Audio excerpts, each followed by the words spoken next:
Ladies and gentlemen, welcome to the Wolf Strikes Again conference, live from Zagreb, Croatia. It is time for us to sell you this pen. Please welcome your host, me. Dobar dan, dame i gospodo, cijenjeni gosti, dragi prijatelji, svi koji ste uplatili ulaz i oni koji ste pokušali dobiti ulaz besplatno. S obzirom koliko ste to platili, dobro ste i prošli. Ja sam Frano Ridjan, svi poznatiji i zgodniji hrvatski voditelji bili su ili skupi ili zauzeti ili ih boli briga o tome što će se danas ovdje događati. A eto, na vašu veliku žalost, bio sam jedini koji imao hrabrosti naučiti 14 riječi na engleskom. Zašto? Jer kad je na engleskom, odmah je skuplje. The Wolf Strikes Again. Zamislite da smo nazvali Vučko se vraća. Svi misli na olimpijadu 84. u Sarajevu. Nikom to ne bi bilo popularno, niti bi shvatio zašto se plaća kotizacija. Dame i gospodo, velikim pljeskom pozdravite našeg prvog predavača danas. Ljubitelja prodaje od glave do pete, stiže nam Vedran Sorić. Teška vremena, prijatelju moji. Teški dani u prodaji. Zašto teški dani u prodaji? Htjeli smo zapravo, odnosno nismo htjeli, nego sam ja htio vas provesti kroz ovu priču. Znači, 2017. godine sam prvi put organizirao neku veću konferenciju. 2019. sam rekao samom sebi, nikad više neću biti i organizacija i govornik. Jel? I evo me danas ovdje. Tako da, zajebao sam, šta da vam kažem, samog sebe. I zapravo kroz čitavu ovu priču sam shvatio da postoje ti teški dani u prodaju, odnosno šta oni zapravo jesu. Od početka, kad smo krenuli raditi ovaj projekt, znali smo da neće biti lako. Ok, ima tu logistike, ima hrpa ljudi, treba puno ljudi uključiti, ima puno izazova, sve to ok, to se sve zna. No jedan moment nismo očekivali, a to je da moramo biti spremni, moramo biti otporni i moramo se suočiti sa jako puno odbijanja i negative. Ja inače uvijek pričam o pozitivnim stvarima i po tome me ljudi jako dobro poznaju, jer fakat volim prodaju i to mi je totalni gušt, ali jednostavno sam morao vam pokazati ovo. Nije ugodno, nije zgodno, a izgleda ovako. Znači, ti kad kreneš organizirati nešto veliko i dobiješ samo negativni feedback, samo negativno. Znači, ovo sam izvadio ove soft stvari, jel? Bilo je stvarno svašta. E sad, kad smo krenuli to sve skupa raditi, mene osobno jako ovo sve skupa pogodilo i nekako sam mislio, pa čekaj, jesmo toliko otišli u krivom smjeru. No onda su krenule kapat uplate i krenulo je sve ovo skupa rasti. Na kraju, evo, danas će nas, niste još svi došli, neki još traže parking, ali oko 800 ljudi će danas ovdje biti, još jedno 300 ljudi online. Evo, mašem vam vi svi koji ste online. Zašto vam ovo pokazujem? Zato što je to vrlo često srž prodaje. Vi se susrećete stalno sa nekim odbijancima. Ja uvijek volim reći, pa to je ono sastavni dio. Ako možeš taj dio, ono što je Frano rekao, želuca izdržat, onda ti je poslije lako u prodaji. Onda možeš sve. Jel? Ne je sastavni dio prodaje na neki način. Onda je došao trenutak kad smo se krenuli zapravo baviti čitavom organizacijom dubinski, znači logistički. I onda ti se dese 3 stvari za redom unutar nepunih 2 tjedna. Prva stvar, jedna velika firma koja nam je trebala, odnosno je sponzor, odnosno partner u čitavoj ovoj priči, je imala jako prekonoćno korporativno restrukturiranje, gdje su ljudi s kojima smo mi sve dogovorili ostali bez posla. I onda sad ti imaš situaciju da mjesec dana prije nego što ti dolazi konferencija ti fali jedna od najbitnijih stvari, neću reći koja, jer ćete onda znati o čemu se radi. Druga stvar, isto jedna sjajna firma koja nam je partner, ima ozbiljan PR krizu. Jel? Isto tako, 2 tjedna prije konferencije. Pa zašto ne bi, mislim, zašto nas ne bi još to malo u guzicu lupilo, jel, što se kaže. I još jedna, ali stvarno jedna tragična priča, to je zapravo da smo imali kroz čitavu ovu organizaciju, nažalost, jednu smrt. Jel? I to je ono što ti zapravo cijelo vrijeme kad se baviš ovim poslom i kad pokušavaš organizirati, kad cijeli marketing fokusiraš na jednu osobu, si misliš, pa bote, mislim, šta se sve ovo mora sad dešavati, zašto sam se uopće upustio u to? Ili što kaže ona pjesma, šta je meni ovo trebalo? Ja sam Ognjen Bagatin, ja ne znam ništa o prodaji. Ali znam nešto o malo boljim danima. Znam nešto i o viziji, ciljevima, odlučnosti, upornosti, učenju i rastu. Znam nešto malo i o vodstvu. Znam, Vedran je već pričao, da se lideri stvaraju. I znam da lideri stvaraju lidere. A vezano za dobre dane, za njih smo odgovorni samo mi sami. I svaki put kad nekoga krivite za nešto, morate znati da su 3 prsta okrenuta prema odgovornoj osobi. Jer uvijek ste vi nešto mogli napraviti ili ne napraviti da se nešto dogodi ili ne dogodi. A priča o prodaji je dosta povezana sa pričom o vodstvu. A to je priča puna padova i uspona. I tako to treba biti. Treba biti tih padova tako da možemo učiti, rasti iz njih i kasnije, kako Vedan rekao, slaviti i dijeliti svoje uspjehe sa drugima. Ja bih vam sada samo vas provukao kroz jednu priču koju svi proživljavamo kroz cijeli naš život. Te uspone i padove, pobjede i poraze koje proživljavamo. Je li ima neko ko proživljava ovo? Je li ima neko ko razumije roller coaster of life? Ili ima mrtvih ovdje? Ono što je bitno, kad se dogode ti teški trenuci o kojima je Vedren pričao, da izdržite, da uvijek tražite način da sebe motivirate, inspirirate i čekate te bolje dane.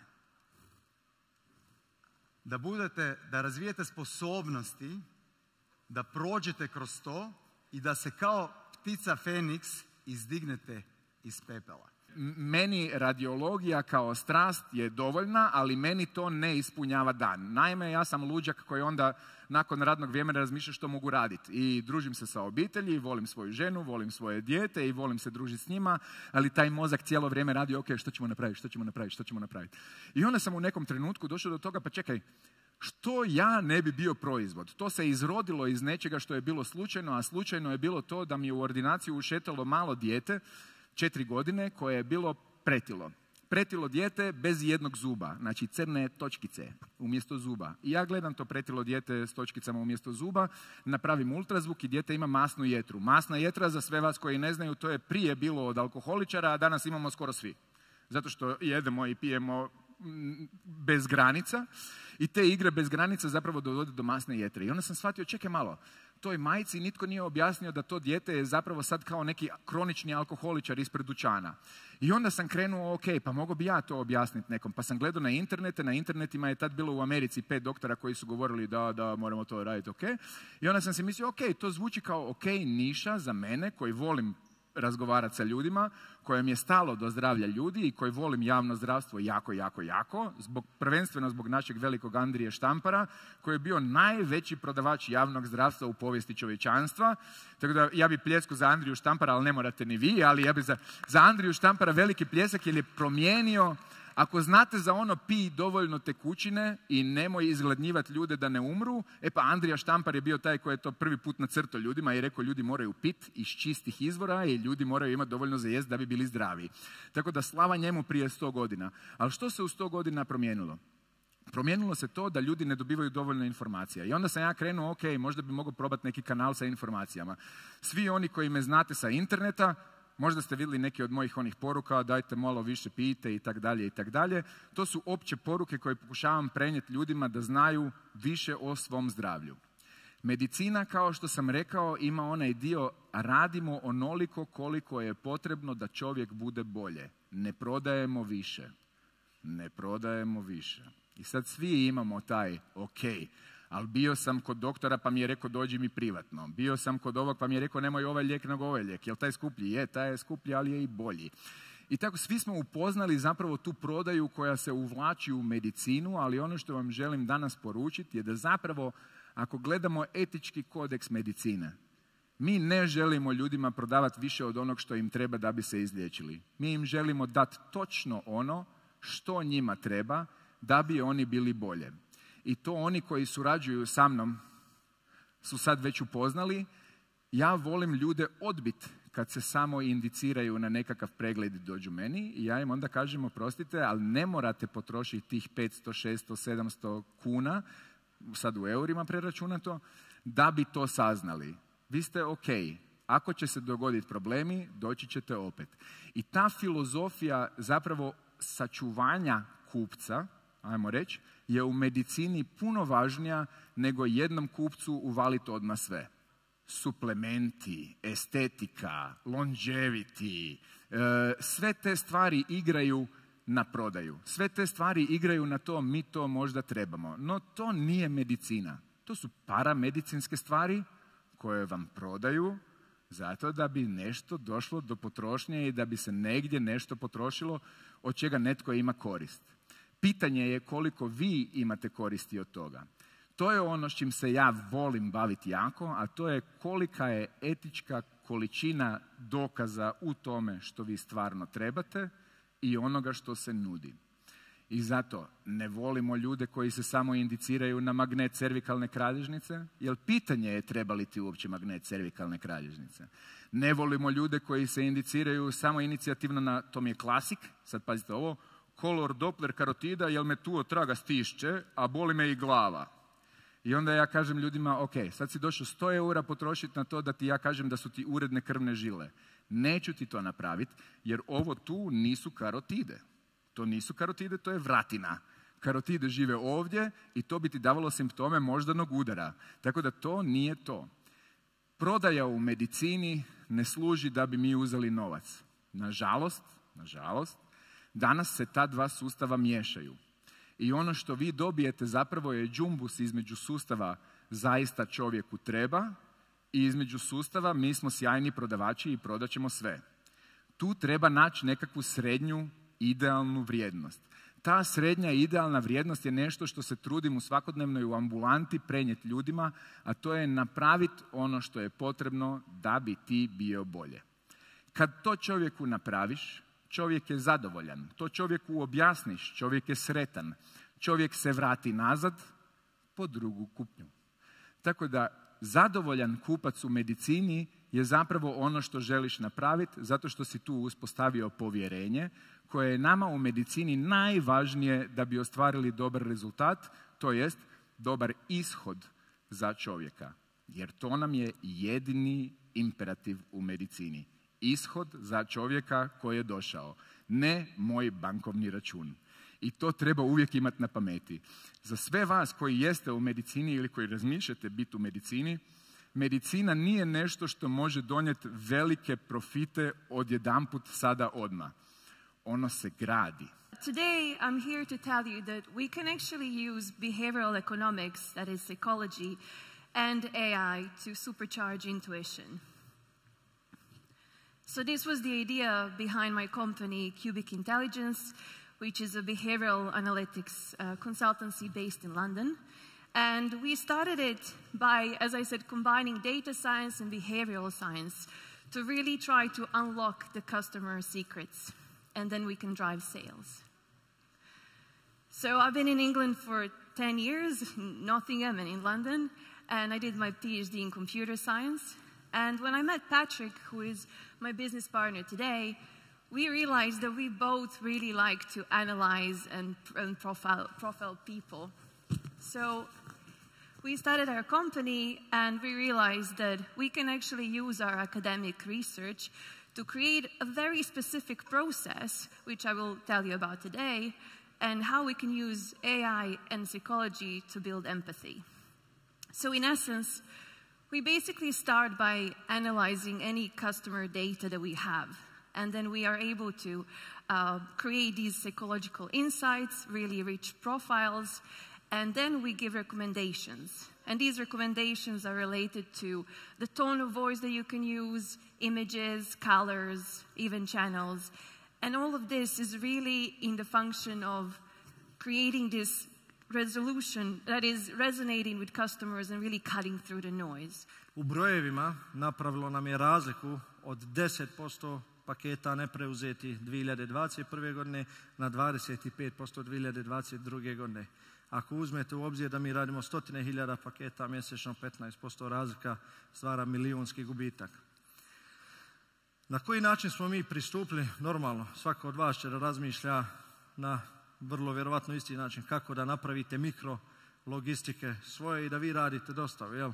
Međutim, pravljenje mikrologistike u 15 zemalja u kojima mi radimo je zapravo pravljenje makrologistike. Čak i ako bi htjeli da pokrijemo velike gradove. Ja. Čak i da uspijemo u svemu tome, ostaće ruralna područja koja nećemo pokriti. Samim tim, pravljenje te logistike znači kupovina novih automobila, vrbovanje ljudi koji se razumiju u industriju, se mi ne razumijemo, investiranje novca, vrijeme koje nam treba sve to da napravimo i onda smo nekako to prekrižili. Tražili smo neki modern pristup i način da riješimo taj, da kažemo, ozbiljan problem koji nam je uticao na naš biznis i iz mjeseca u mjesec bio je sve lošiji i lošiji. Zapravo, tu je kurir bonus, dvije internacionalno poznate riječi, kurir i bonus. Mislim da svako od vas zna i mislim da svaki kurir u ovih 15 zemalja gdje mi radimo znaju šta je kurir, a šta je bonus. Napravili smo jednu unikatnu ambalažu koju smo nekako izdvojili da bude premium u njegovom kombiju i na njoj smo napisali skeniraj ako želiš da zaradiš. I onda onaj kurir kad pogleda to, skenira u jednom momentu, vodi ga na App Store ili Play Store, instalira aplikaciju gdje nakon toga dobija poziv od našeg call centra koji je samo za kurir bonus. Jel? Ide onboarding faza gdje uzmamo njegove podatke, upisujemo ga u bazu, objašnjavamo mu pravila i on shvata da u svom kombiju ima premium pošiljku naspram svih ostali koji su nebitne, koje on nabija nogama non stop. I on tu našu pošiljku uvijek prvu fokusira, uzima i odnosi na mjesto gdje treba da odnese. On čak ako treba sakrije tu pošiljku, ako mora da je vrati nazad u skladište da bi je sutra dostavio. Znači, bukvalno čuda su se dešavala. I na kraju šta smo dobili? Dobili smo uštedu, opet revertno gledajući, sa 25% returna vratili smo se na 15%, 10% smo uštedili na svim marketima gdje smo sada instalirali kurir bonus. Tako da ovo je jedna od meni najdražih optimizacija gdje smo iskoristili svoje znanje u developmentu, svoje znanje u analitici i gdje smo na kraju iskoristili tuđu logistiku, tuđe uposlenike, njihovu infrastrukturu, njihovu mrežu i šta mi sve imamo. Mi imamo podatke njihovih kurira i tačno znamo ko je kvalitetan, a ko nije kvalitetan. I šta mi zapravo radimo, mi kontrolišemo moment dostave između skladišta do kupca na način jer vidimo kada se kupac približava i znamo tačno šta se dešava, pozivamo ga sa call centra, objašnjavamo na koji način će pristupiti lokaciji, na koji način pristupiti osobi i bukvalno smo napravili jedno revolucionarno rješenje gdje masu brzih pošta, svjetskih brzih pošta, jedna od njih i GLS koju vi možda ovdje poznajete je pristupila nama da budu jednostavno partneri sa nama u ovom projektu da ga širimo na tržište svijeta. Right, mistake number 2, letting success get to your head. Anyone who's worked in sales and been successful will probably be able to relate to this. Sales feeds the ego. Success feeds the ego. And I've met a lot of salespeople that are very proud of all the opportunities they have in their pipeline and how successful they are. But ego is a trap that can again trip us up as we go. And I learned this the hard way very early on in my career. I was a part-time sales rep selling kitchens, and I became the top salesperson in that company, which was wonderful.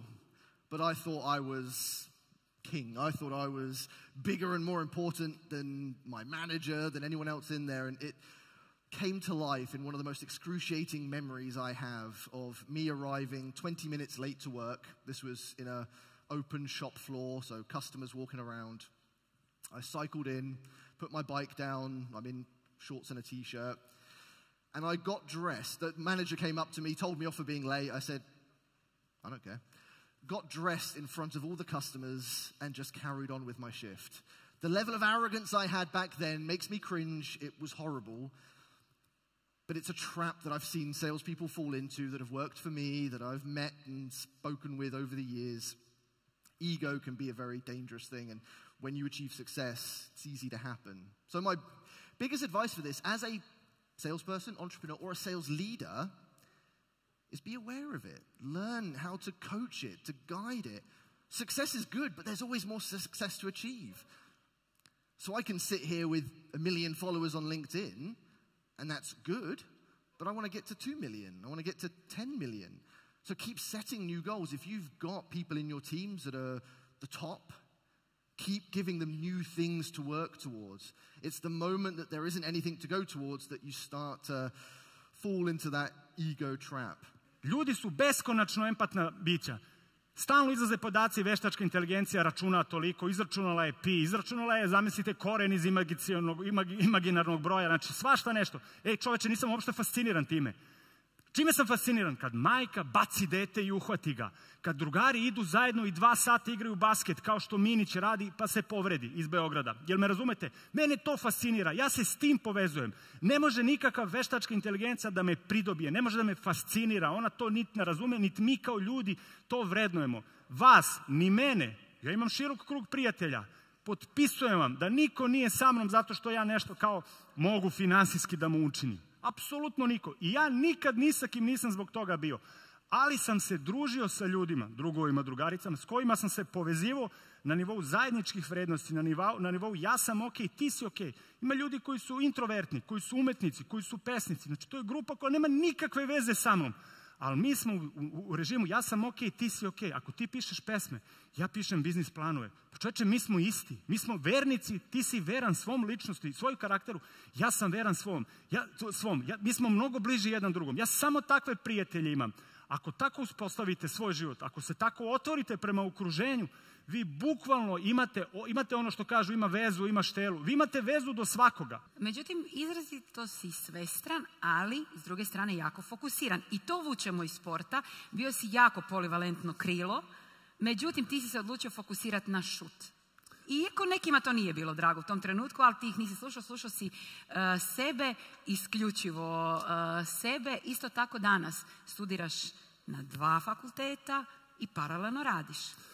Pa istina, znaš šta, sad ne znam koliko je to dobro ili loše, jer stvarno imam disperziran fokus na neki način. Trudim se usmjeriti energiju što više mogu na svoja 2 glavna projekta, ostalo stižem koliko mogu, ali naravno svaki od njih iskorištavam kao priliku da što više toga naučim i da se na neki način obogatim i osposobim za neki nastavak života. Što se tiče te same specijalizacije za vrijeme moje karijere, to se pokazalo kao apsolutno najbolja odluka. Ja sam bio na neki način jedan talentiran igrač koji je sve radio otprilike dobro, ali ništa savršeno ili najbolje. I to je vodilo do jedne frustracije u kojoj sam ja sa 25-26 godina, iako sam osjećao sam puno bolji od igrača koji igraju u velikim klubovima, ja nisam igrao u velikim klubovima. Jednostavno sam sam sebe stalno pitao u čemu je problem, zašto ja ne igram u Barceloni, zašto ja ne igram u Real Madridu, ako svaki put zabijem 20 poena kad igramo protiv njih. Moja momčad igra, mi ih pobjedimo, ja igram super, a opet ti klubovi mene ne potpisuju. Tako da iz te neke frustracije se iskristalizirala meni ideja da jednostavno moram postati najbolji u nečemu i da ću biti toliko dobar u toj stvari da klubovi neće imati izbora nego da me potpišu. To je bio dosta riskantan potez, ali kažem, rodio se iz čiste frustracije i to je bilo nekako, ušao sam u fazu karijere gdje sam već bio u zrelim godinama, tako da bilo je ili sad ili nikad. I u roku od, doslovno godinu dana od te odluke sam potpisao NBA jer sam apsolutno svu svoju energiju usmjerio u to da postanem najbolji catch and shoot igrač na svijetu. To je bila moja misija, hoću ja sad to postići ili ne, to je kako kažu, yet to be determined, ali puno mi je pomoglo da suzim fokus i da odrežem recimo neke sve stvari koje su me jako uveseljavale, ali su mi smetale na neki način u profesionalnom probitku. Danas u poslu? Pa danas u poslu, sad sam u fazi raznovrsnosti zato što imam stvarno znatiželjan um i želim sebe istestirati u što više različitih situacija. Tako da stvarno ne odbijam niti priliku za suradnju, niti poziv na konferenciju, niti neki razgovor, stvarno pokušavam sebe staviti u što više situacija da vidim kako reagiram, da li imam neku kvalitetu koja može doprinijeti, da li to nije za mene, tako da sad sam u toj nekoj fazi istraživanja, radim projekte koji me stvarno vesele, radim projekte koji me ispunjavaju, imam razloga izaći iz kuće, među ljudima sam i stvarno trudim se naučiti što više mogu o poslu koji radim. Ok, koliko vas je gledalo film Klub boraca? Jeste znali da je Marla Singer glavni lik u Klubu boraca? Vi koji ste gledali. Niste imali pojma, jel da? Ali nećemo sad o tome. Uglavnom kad sam ja pogledao taj film Klub boraca, iz nekog razloga sam postao opsjednut s klubovima. 13 godina mi je trebalo da nađem jednu knjigu na Amazonu koja je imala naslov Seven Levels of Communication. Autor je bio Michael Mayer, to još uvijek je, i držao sam intervju s njim u Surovim strastima. Uglavnom, Michael Mayer, koliko vas ima iz nekretnina ovdje? Dignite ruku. Ok. To je čovjek koji je navodno najveći agent nekretnina u SAD-u i osoba koju je najviše njegovih klijenata preporučila. I sad što je on radio drugačije? On je rekao, ja ne želim investirati novac u marketing, ja ću imati drugačiju igru. Znači, moja igra će biti upoznavanje ljudi. I sad recimo u SAD-u imate ona apartmanska naselja koja su zatvorena i što bi oni napravili? Što bi njegova agencija napravila? Dakle, kad bi oni akvizirali neku nekretninu, oni su imali bazu da zapravo pozovu sve susjede, znači u tom naselju, i naprave party. U cilju da bolje razumiju koji je to mindset, koji je to profil. Znači vi to imate pod open houses, jel tako? Ali radite ovoga partije. Dobro, nebitno. Uglavnom u cilju da što bolje razumiju kakav profil osobe bi bio dobar u takvom kvartu. I znate što se dogodilo usput? Hrpu puta bi se događali referrali, znači međusobne preporuke, da bi ili imali nekoga ko je zainteresiran za tu nekretninu, ali opet bi uspjeli ostvariti takav odnos da im zapravo ti ljudi ili postaju klijenti ili su im postali preporučitelji. I ta knjiga me ono full oduševila. Možemo i poslije prezentacije pričati o tome.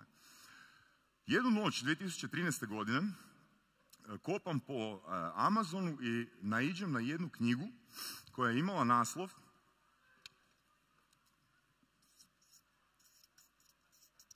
Go Giver. Je li neko čuo za tu knjigu? Da, ne? Uglavnom, jeste čuli za ovaj pojam? Sigurno jeste. Go getter. Go getter, go get. To je osoba koja po definiciji je osoba koja ima jasno određen svoj cilj u komunikaciji. Zna točno gdje ide. Okay? I ne skreće s puta. Znači ona kad se postavi cilj, taj cilj je uklesan u kamen. A ono što su autori, također sam radio s njim intervju u Surovim strastima, autor je Bob Berg, oni su navodili sljedeće, da je go giver osoba koja također ima jasno definiran svoj cilj u komunikaciji, zna točno koji ishod želi postići u komunikaciji, ali ima još jedan mali dodatni razlog za svoje ponašanje. Ono što jeste bitno, što može da sruši prodaju, privremeno da je digne, to je kopija. Da budete kopija. Ja sam rekla nikada. Bolje i najgori original da budete, ali nikada, najlošiji original da budete nego savršena kopija. Tu je jedino moja misija da trasiram viziju firme, ali prodaju nikakvo moje mešanje.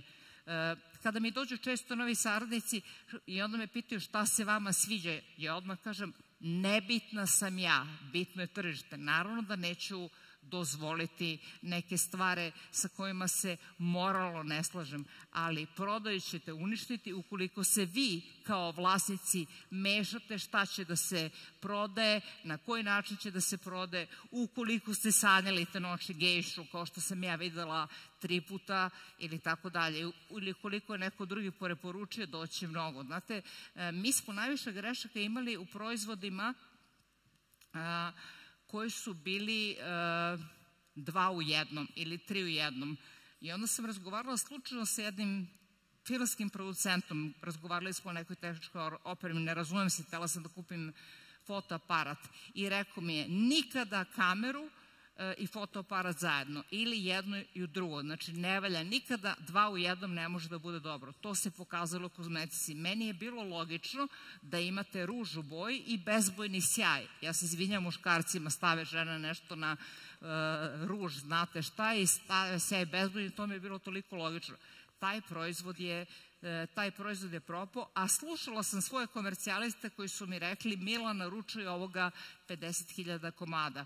Opet se vraćamo na tržište, napravite analizu, pogledajte da li to postoji na tržištu i ukoliko postoji, onda idete. So let me tell you now the story of my life. Basically, it starts off from literally the time I emerged from my mother's womb. I was one of those born entrepreneurs / salespeople from literally the time I came out of the womb. At the age of 8, I had a paper route, and I was knocking on doors to expand it. In fact, I ended up building the biggest paper route in New York City at the age of 8. And it's an interesting story. I inherited the route from a kid upstairs, right? And the route was small, local, couple of buildings, right? Apartment buildings, right? And I made a note, and when I tried to expand it, what I did is I looked at all doors, and you could see which door had a paper and which door didn't. So I started knocking on all the doors that didn't have newspapers. They weren't getting papers delivered, saying, those are my best customers, right? And I knocked on all those doors. I had a list of every door I made that didn't have a newspaper. And after 2 months of doing that, I hadn't opened up a single account. Knocked on every door that didn't have a paper, didn't have an account. And I was just at my wit's end. I couldn't understand why I can't grow my business, right? Now, at the time, there were 3 newspapers in New York City. There was the New York Times, the New York Post, and the Daily News. Those are the 3 big ones that were getting delivered, right? So I was knocking on all the doors that didn't have a paper. And after a while, you know, I didn't know what to do. And my own parents, they were not entrepreneurs. Luckily, my next door neighbor, my best friend, his father was a marketing guy. He was in marketing. And he saw me upset, and I was 8 years old, but I was very smart at 8, right? And he loved me. He always was very fond of me.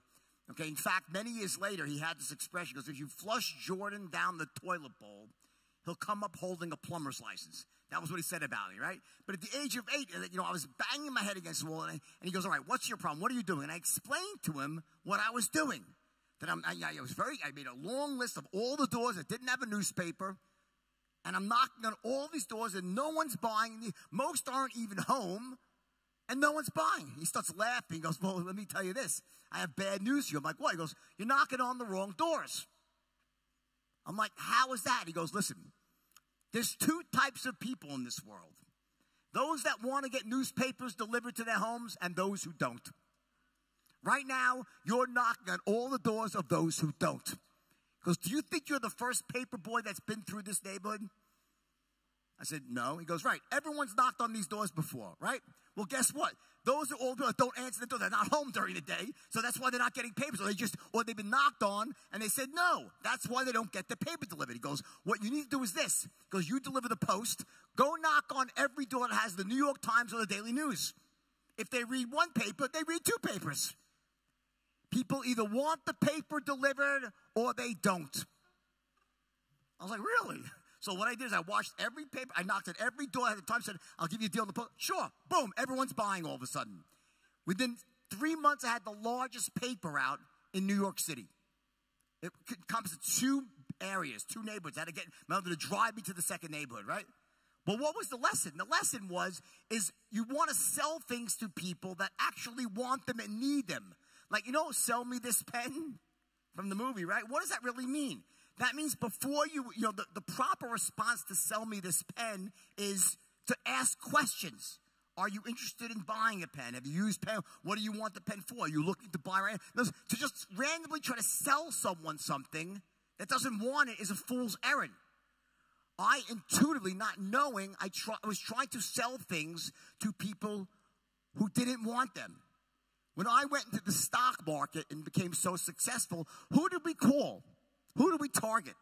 Did we target people that never had invested in the stock market before? No. That's the worst person. We're not going to take people who don't invest in the stock market and use pressure and sales to get them to invest. Those people are the worst people of all. They don't buy. I want a person who's got 5 accounts at every brokerage firm, and this will be your 6th.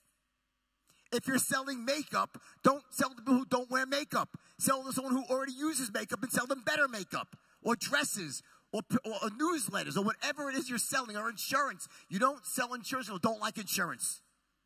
Does that make sense to everyone? The biggest mistake people make in marketing that don't understand, they try to take non-buyers and turn them into buyers. The worst mistake. So my paper route soared at the biggest paper route in the neighborhood. But then my mom forced me to sell the route at the age of 10 because she was concerned that I loved it so much. I was knocking on doors. She didn't want me to be a salesman. She hated salesmen. My parents hated salespeople, right? How proud they are today, right? Anyway, the point is she forced me to sell the route. I sold the route for $75 and retired at the age of 10. A rich 10-year-old, right? My retirement didn't last long. At the age of 10, I started shoveling driveways after snowstorms. This is back in 1972, right? I'll date myself. This is before Al Gore invented global fucking warming, right? It's before and the internet, right? And it snowed like crazy back then in New York. It would be 30-inch snowstorms, right? And I was not living I was not rich. I grew up in a poor neighborhood, right? But about a mile away was the rich people. Big houses with long driveways, right? Snowstorm comes in, they're locked in. I go with my little snow shovel, my little son, knock on the door. Hi, I'll shovel your driveway for $20. Everyone said yes. Bam. I make a fortune every winter, make a lot of money as a 10-year-old shoveling driveways. Then I got fucked over by Al Gore and global warming, and it stopped snowing for a few years. Like, it just became a warmer climate. Wasn't as much snow. I was out of business again. So I'm out of business at the age of 12. What should I do now? I'm watching TV, and guess who I see? The magician, David Copperfield. You know David Copperfield, right? He makes the Statue of Liberty disappear on TV. I'm like, holy fuck. How did he do that? You want to know how he did it? It's really interesting. What he did is he blindfolded people on the stage, right? And then he had them like close their eyes and say these magic words. And he had the stage rotate a bit. And when they opened back their eyes, they were looking at a different thing, but they was too subtle to know, right? So that was how he did it. But on TV, everyone's like, holy fuck, the Statue of Liberty's gone. You couldn't fucking believe it, right? And I was like, that's it. I'm going to be a magician. Right? So I put an ad in the local, we called it the penny saver before the internet, right? It's a local circle, the penny saver. Children's parties, the amazing Belfort, $25. I'm like, no one's going to call. The phone starts ringing off the fucking hook, right? Only one problem. I don't know how to do magic. I don't know the first thing about, like, holy shit, I'm fucking panicking. So I go to my father, and my father was amazing like this. I said, Dad, I kind of fucked up here. I put an ad in the penny saver. He goes, oh, that's why the phone keeps ringing, right? They want me to be the magician. He goes, all right, I'll take you to a magic store. And my father took me into the city to this famous magic store called Lewistown. Some of the best memories I have, my dad passed away a while ago, right? Some of the best memories I have with him was going to this magic stores on Saturdays and buying tricks. And I became the amazing Belfort. Literally, the Harry Potter hat, the fucking wand, the whole thing. And for 4 years, I gave children's parties and made a lot of money as a kid doing these magic shows, right? But what's the lesson here? The lesson is this. Something called acting as if. In other words, the mistake people make is when I said, yeah, there's skills you got to learn. Like, listen, I fucked up, all right? I did not know how to do magic, and I was advertising myself as a magician as a kid, right? But in reality, the other end of the spectrum is someone that says, I want to be a magician, and I'm going to be someone's apprentice for 10 years. I need to perfect magic before I ever go out and show someone and try to make money doing a trick. That's the other end of the spectrum, which is the worst thing to do, is to try to be perfect at something, right? What I was doing was acting as if. And I used to say this to the kids at Stratton when I was training. I would say, act as if you're a wealthy man, rich already, and you'll become rich. Act as if you have confidence and people have confidence in you. Act as if you have the answers and the answers will come to you. Act as if. To act the wealth, the physiology of success. To act that way and the success will come. Now, the bad version is the lie becoming the truth. But the empowering version is what I should have done is learned a little bit about magic and then started and then learned on the job and become an expert as I'm doing it. The only way to become an expert at something is to actually do it, to put yourself out there. You can't be perfect. Now, what I'm not saying is another metaphor, which I've heard some motivational, this is where motivation sucks moosecock. I'll tell you how. When people say, here's how you succeed. I want you to jump off the cliff and grow wings on the way down. The problem with that is that 99% of the time you'll smash into the fucking earth and you'll be destroyed in the form of bankruptcy. You'll just get destroyed like that. If you just jump off the cliff and try to grow the wings on the way down. That's not what you should do. That's ignoring the realities of the real world. What you should do is learn the basics of what you want to do, so you have some level of competency. Then you jump and flap like fucking crazy, and your wings get stronger and stronger, and you might be singing, and then eventually you sail up to success. You can't be perfect at something before you go out into the world and do it. And I see this all the time as the single most paralyzing thing to people who want to be successful but aren't. They're waiting to become perfect at something. They're waiting for the perfect plan, the perfect moment, or for them to perfect their own skill set. And guess what? There is no perfect plan. There is no perfect moment. And you're never going to be perfect till you go out and try and fail a bit.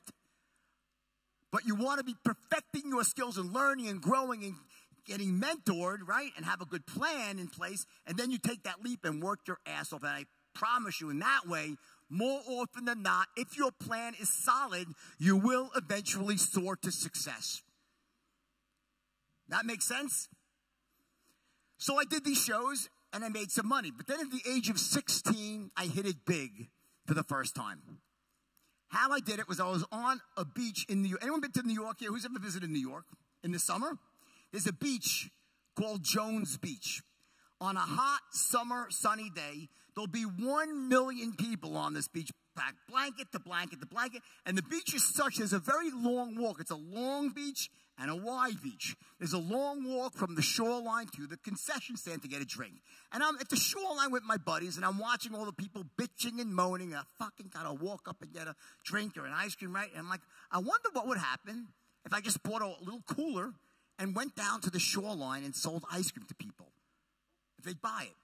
Seemed like a good idea. Next morning, I wake up, I open up the yellow pages, I find this like distributor near me, these wild Greeks that were selling ice cream and ices to the trucks that go around. They were called Good Humor trucks. That was the brand.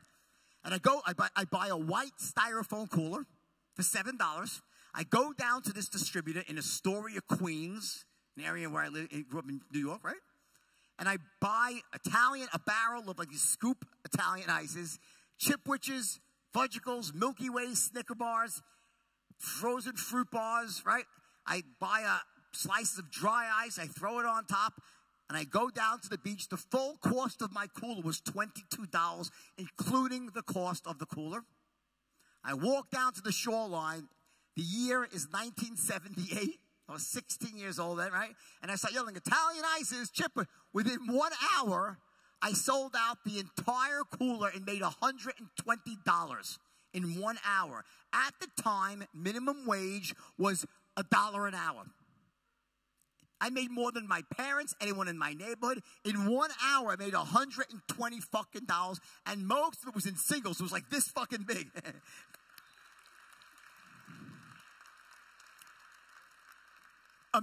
So what did I do? I went back the next day with 4 coolers. And I sold all 4 of those, made $500. Just so you understand, the equivalent today would be like making $2,000 in a day at the age of 16. That's the difference with inflation and everything, right? $2,000, I say. The first summer, I made $26,000. Massive, more than anyone in my neighborhood, right? Next summer, I went back. This time, I had 3 12-year-olds following me with puka shell necklaces on their arms. I had bought them in the jewelry store for 50 cents a piece. I had the kids selling them for $4 a piece. I gave them 50 cents. I kept 3 myself, right? Made it 3. The second summer, I made $70,000. Third summer, I had my mother waking up at the crack of dawn, buttering bagels with butter and cream cheese. I sold those up until 11 o'clock. I made almost $100,000 my third year. And I took this money, and I put myself through college. I went to a really good school in the United States, American University. Very expensive, but I paid for it all. I had a beautiful car. I lived well on my beach money. Lived great. And every summer, I'd make a fortune on the beach, and I'd live like a king during the year. I only had one misstep on the road to entrepreneurial success. Believe it or not, I spent 1 day in dental school. Dental school. Be a fucking dentist. Any dentists in the room? One, great. I'm sure you do I mean, to me, putting my fingers in people's fucking mouths, I was like, I mean, honestly, but here's the problem with dentistry for me.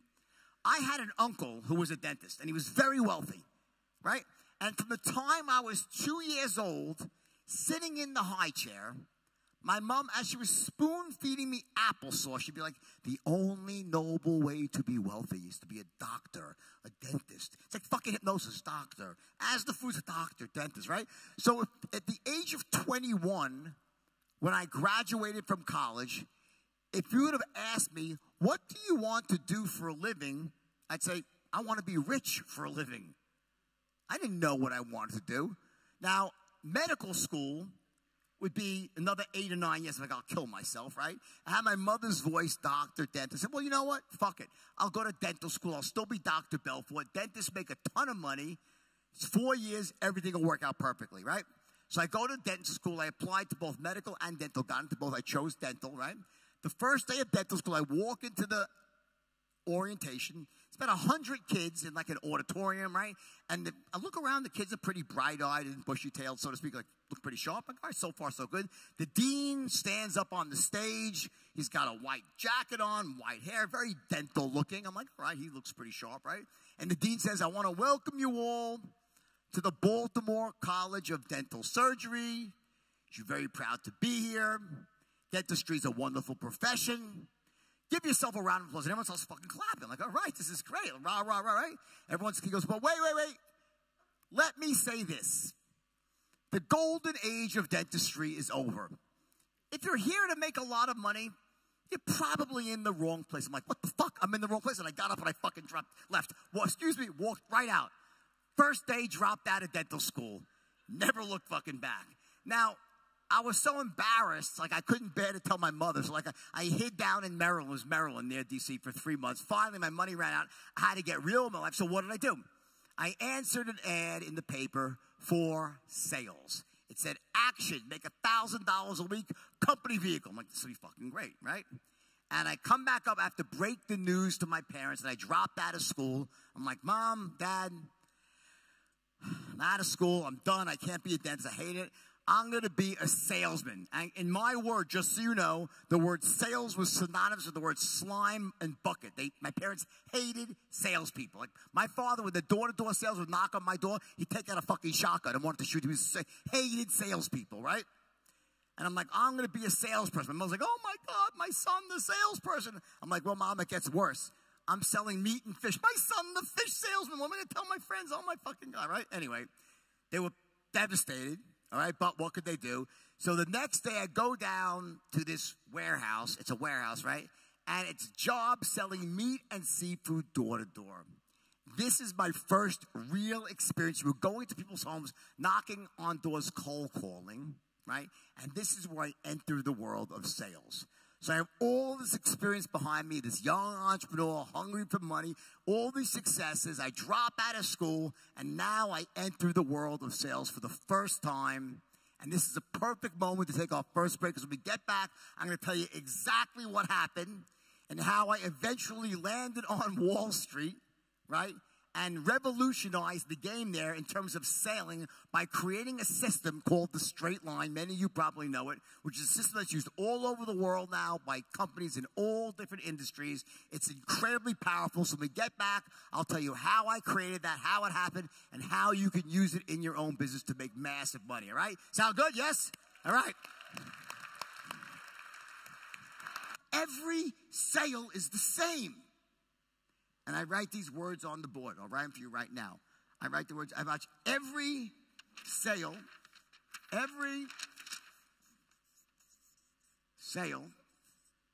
is the same. And I say that, and they're giving me these weird looks like, what? Like, you know, every sale is not the same. Every sale is different. That's different expressions. Like, people have different needs, different values, different pain points. People come into a sale with different experiences. Every sale's different. I'm like, guys, every sale's the same. I repeat myself. And I'm like, watch. And suddenly this idea pops in a visual. I'm like, watch. It's a straight line. And for the very first time, I drew this long, thin line across the center of the board. I put a big, thick X on either end. I said, guys, this is your open where the sale begins, and this is your close where the client says, yes, let's do it. I said, and back when you were selling penny stocks, every once in a while, you would get one of these perfect, almost I call them lay down sales, where there were no objections. It's like everything you said is actually like the crooked fucking lines. I'll turn it over, hold on. I'm the worst artist, by the way, so do it again. Let me try to draw a straight line for you now. How's this? Is that better? A little, right? Every once in a while, you get one of these lay-down, easy closes where everything you say, everything you do, the client's like, yes, yes. Oh, my God, that sounds so great. Yes, oh, wow, what's so cheap, great. And then you ask for the order for the first time, and the client closes. He says, yes, this is your open, this is your close, right? perfect laid-down sale. Every once in a while, you get them. The problem is, in the real world of selling, those are few and far between. What typically happens is that you would love it, by the way. You'd love it if they would always be, yes, yes, oh my, great, that's amazing. But that's not what happens. They typically take you offline. They have questions. They have objections. They have concerns. They cut you off. So you want to keep on the straight line. The clients are constantly trying to drag you off the straight line. So what you have are these healthy boundaries above and below the line. When you're inside these boundaries, you, the salesperson, are in control of the encounter. In control, in control. When you go outside the boundaries, you're out of control, spiraling off to Pluto up here or down here to your anus. Neither of them are good places to be for a salesperson, right? In control, out of control, where the client's in control. When you're in control, there are two things you're doing. Number one, you're gathering intelligence, asking questions to identify their needs, their values, their pain points, what they want to accomplish, their goals, and you're building massive rapport on a conscious and unconscious level. And what I said to them is this: when you're speaking to smart people, people with some power, you have 4 seconds. You have 4 seconds to establish 3 crucial things, and I'll tell you exactly what they are. Number one, if in the first 4 seconds of a conversation, they do not perceive you as being, number one, sharp as a tack. Number one, sharp as a tack, that you're sharp, on the ball. Number two, enthusiastic as hell. Enthusiastic, that what you have must be good. Sharp as a tack, enthusiastic as hell. And number three, most important of all, an expert in your field. You have 4 seconds to accomplish these 3 things. Sharp as a tack, enthusiastic as hell, meaning sharp, you're on the ball. You're a born problem solver. You're not going to waste their time or yours. 2, enthusiasm. What you have must be good. This unconscious desire that must have value. Now, again, I'm not talking about enthusiasm like really like, oh my God, what happens? I don't mean that shit. Like we are running and screaming and yelling. That's ridiculous enthusiasm. I'm talking about something very different. I'm talking about bottled enthusiasm, which is below the surface. It's like a power in your voice, an urgency that what you have is important and must be good. It's just, you sound like you're really certain. That's the bottled enthusiasm, and it's palpable. It's very important. And 3, most important of all, that you're an expert in your field, meaning that you know everything there is to know about this, that you're an expert. And the reason this is so important is we have been conditioned since we're yay big to seek out experts to help us solve our problems and eliminate our pain. When you were very young, your parents, if you were sick, took you to a doctor. And when you walked into the doctor's office, what did you notice? Number one, even your own parents would defer to the doctor. Doctor dressed a certain way, he talked a certain way, had a stethoscope, acted a certain way. When the doctor would ask you questions, you didn't cut the doctor off. He would say, so what's been bothering you? No, you answer the doctor's questions honestly and forthrightly.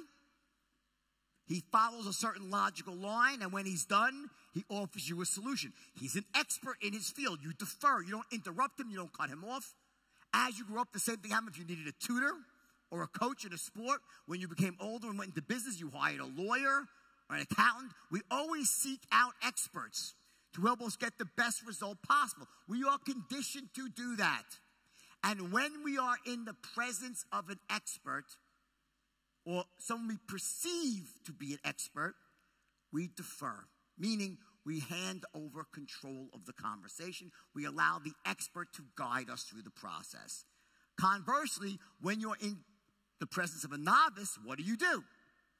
You cut them off. You don't give them the respect. They haven't earned it in your mind. And the sale quickly spirals out of control. What I realized in that moment, it occurred to me, it's like, I had a certain way of talking. What was it? What was the tip-off? They said we're getting hit with 1,000 objections, right? We're getting hit with 1,000 objections. Was that what tipped me off? No. It was something else they said. They said we're getting hit with 1,000 objections, and we can't even get our pitches off.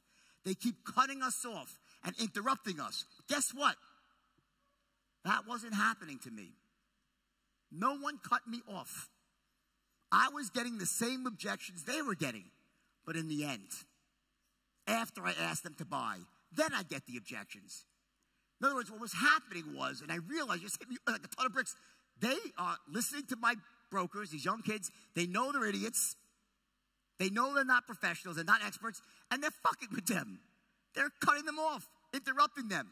They're not respecting them. They don't perceive them as experts, so they believe they're at a higher level. They take control. With me and Danny came from a very rich family. He was sharp as a tack. I trained him how to sell. He sounded great too. So they immediately knew. And here's the thing, you have 4 seconds to do it. Why? Because unfortunately, our parents said, don't judge books by their covers, right? But they did, and so do you. We all do. We judge human beings by their covers. We see people, we size them up instantly. We make snap decisions, gut decisions. If in those first 4 seconds you all perceive the wrong way, you have a massive uphill battle. They'll cut you off, interrupt you. You have no shot at closing, and this sale spirals out of control. What did I mean when I said every sale is the same? Well, 2 things. Number one, to me, every sale was the same. Why? Because I would start off sounding like amazing. They'd perceive me as an expert, and they'd cede control to me. The clients were allowing me to control the flow of the conversation. That opened up the possibility of what? For me to make every sale the same. I made it the same because I was in control. I had a strategy, I had a pitch I was following. I was a certain way of unfolding the sale. So once I was in control, it opened up all possibilities. If the if the client's in control, you're fucked. Then every sale becomes different and it spirals out of control. What's really going on is this. In those first 4 seconds, what the client is saying to themselves is, number one, this is a person worth listening to. This is a person worth listening to. And even above that, because they can help me achieve my goals. They can help me get what I want. When that is perceived in the mind of the client, they defer. They allow you to control the sale. Once that starts, it opens up the possibility now to run a strategy. Imagine this. Imagine if you knew the exact things that had to line up in the prospect's mind to get them to say yes every time. Imagine if you knew those. There was a finite number of things, and you knew what they were. And there was a certain order where they were easiest to line up. If you're in control, what can you do? The same system every time. That was the first step in the magic, and what came to be known as the straight line syntax.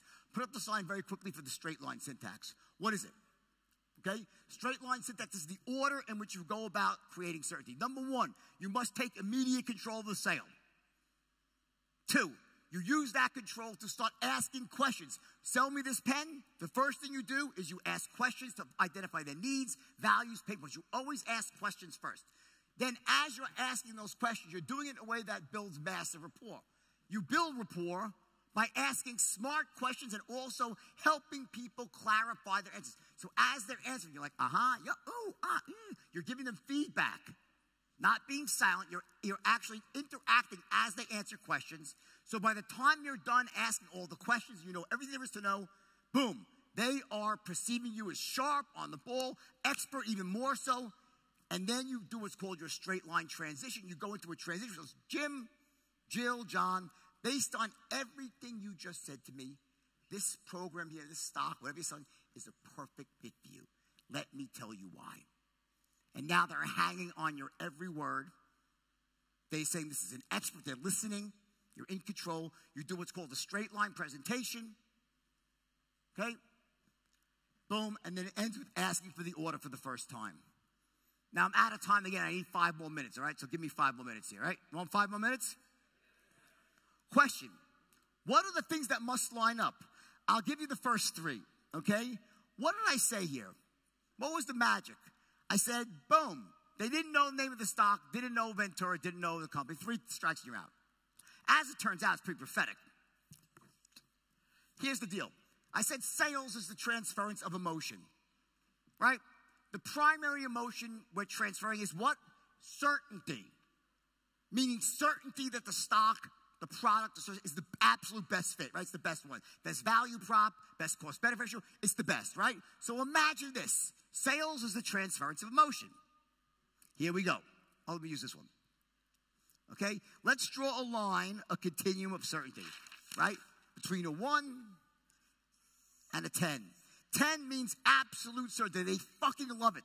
They love the idea. They love your product. They love your stock. They love your service. They love it. They think it's the best thing since sliced bread. A 1 means they think it's the biggest piece of shit in the world. It's absolute shit, right? They're absolutely uncertain.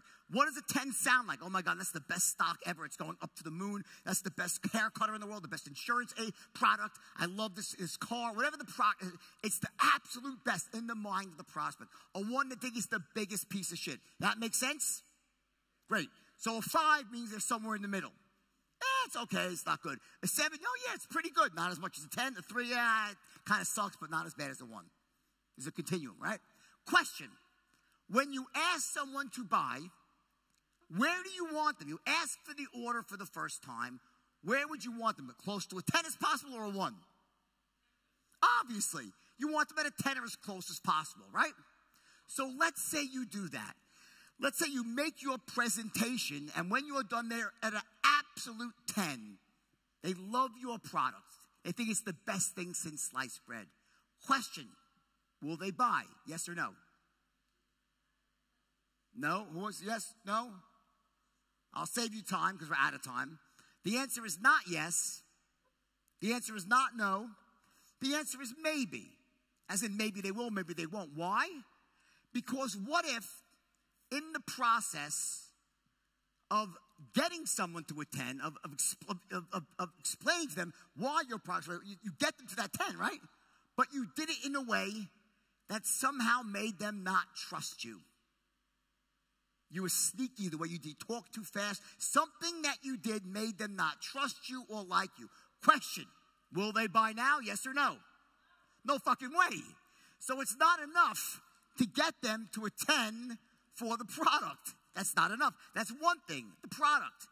But they also have to be at a 10 for you, the salesperson. So let's say you did that. Let's say you did it. The way you presented the idea, the product was so great, they're like at a 10 for the product, and you did it in an elegant way. You were in tight rapport. They trust you. They like you. They connect with you. So the first one's a 10, the second one's a 10. Will they buy now? Yes or no? Not yes, not no. Again, it's maybe. Why? Because there's a third element at play. The company that stands behind the product. They have to trust the company too. The brand that stands behind the product is delivering the service. Essentially, what are those 3 things? Product, okay? Product, you. If we go back, what were those 3 things? Exactly the 3 things that had to line up that day. Let's see if I can find it. Bingo. Company, product, you. Same. In other words, what you're doing as you move someone down the straight line from the open to the close is you are looking to get to a 10, 10, 10. 10 for the product, 10 for you, 10 for the company in a single moment in time, and then ask for the order.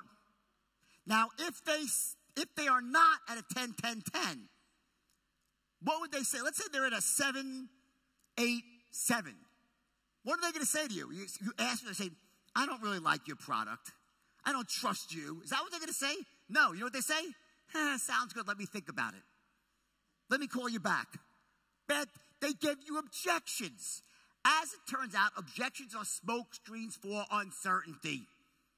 So what we do with the straight lines, we engage in a process called looping. When we ask for the order for the first time, we get hit with an objection, we loop back into presentation mode. We create more certainty, ask for the order again, and using the straight line, I'm out of time here, guys. There's more to learn. But as you do this, you get someone to a 10, 10, 10. There are 2 other elements beyond that as well. You get to this point with this straight line where you can close everyone who's closable. And once you get there, your fucking business, your life, your finances will soar. Literally. Now, I'm not saying that every single person sitting here can become as good as me in sales. I'm not saying that. Some of you are more naturally talented than others, but I don't care what level of talent you have. Anybody here can become good enough to be excellent. And that's more than you need. And when you combine this with the rest of the system, meaning getting straight up here, you got to get straight up here. Manage your state effectively. Get your beliefs in line. Create a vision for the future. Know your why. Make sure that your standard is up there. It's congruent with your vision. If you're in business, know those rules. If you work for a company, not quite as important. We want to know the rules of being a salesperson. Marketing, get your leads in order. Make sure you have enough leads to call. And then learn to close the fucking deal. You will be unstoppable. Your life will soar. And you deserve it. You truly fucking do. I believe that every person, I believe that God, whether you believe in God or not, I believe in God. And I believe God wants everyone to be rich and successful. I truly believe that. I do. I don't believe God wants you to suffer and live a life of mediocrity. He wants you to be fucking awesome. Is there work to be done? Yes, there's strategies, there's shit you gotta know. There's things you gotta learn. It's not just motivation. It's a combination of motivation and skills training. I wish I could stay here for 3 more hours and teach you everything about this. I can't, I'm out of time. Listen, but if you go to my website, there's free shit. Like, for anyone that, listen, you can either pay for stuff on my website and get a formal training, or go to my YouTube site and download my videos. It'll cost you nothing. Seriously. I'm not here to sell you a fucking product, but for those of you who are serious, you can go to my website, but don't go today. Wait till the day after Thanksgiving, because everything is going to be 85% off for like 1 day. So if you go to our website next Friday and through Saturday and Sunday, it's in the U.S. It's 3 days called Black Friday, right? Everyone cuts their price. So next Friday, if you go to my website, everything will be 85% off. But you don't have to buy something. If you don't have the money, then download the free stuff. Seriously. And it's not as good, but good enough to get you started. Then when you make money, you can go back and buy the stuff that you need to buy. But it's enough either way. But I urge you, what you don't want to do is don't go through life not knowing this. Whether you're a salesperson, an entrepreneur, which means you're a salesperson by default anyway, or you're a mom, a pop, a housewife, a house husband, whether you work at a company, the ability to get your point across to people, to control the encounter, is a life-changing skill set, and you need to own it. And I wish all you massive success, and you fucking deserve it. So thank you for listening. You're the best. I love you. Thank you. Thank you all. You're great. Thank you. You're great. Thank you. You're the Jordan Belfort, the Wolf strike again. Live in Zagreb, ladies and gentlemen.